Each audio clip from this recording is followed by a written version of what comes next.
Way back in the book of Daniel, Babylon, a mighty ancient city, gets a new king, Darius. Daniel has lived in the city since he was a young man and has faced many challenges. Now he is older and very well respected in the city. King Darius placed Daniel as one of 3 to be in charge of his kingdom. Daniel once again has a very important job to do, but people don't often like those who are different.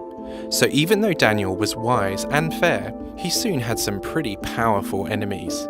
And yet, search as they could find nothing bad about him because he was trustworthy and did everything the very best he could.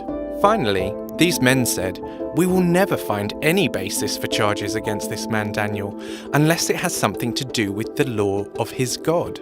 So a plan was hatched. The administrators and the rulers went as a group to the king and said, "O King Darius, live forever. The royal leaders have all agreed that the king should enforce the decree that anyone who prays to any god or man during the next 30 days, except to you, O king, shall be thrown into the lion's den." King Darius agreed with this and puts the decree in writing. Daniel found out that the king had signed the order.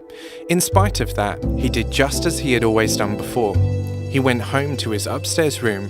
Its windows opened towards Jerusalem, and he went to his room 3 times a day to pray. He got down on his knees and gave thanks to his God.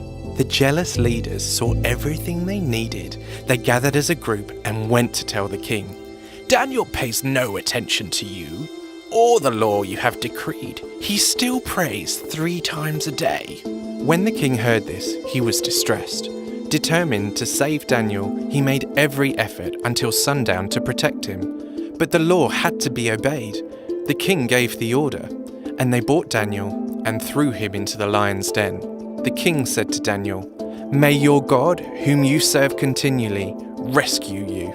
The king couldn't sleep that night, and at the first light of dawn, he rushed to the lion's den. He called out to Daniel, "Has your God been able to rescue you from the lions?" Daniel answered, "O king, my God sent his angel and shut the mouths of the lions. They have not hurt me, because I was found innocent in his sight." The king was overjoyed and gave orders to lift Daniel out of the den. The king knew God had delivered Daniel and gave a command that the rulers who had tricked him were to be sent to the lions themselves. Daniel was a man who loved God with all of his heart, soul, and mind. He gave God everything and made choices that honored him. King Darius restored Daniel to honor and wrote a letter commending everybody to worship the living God. What an ending!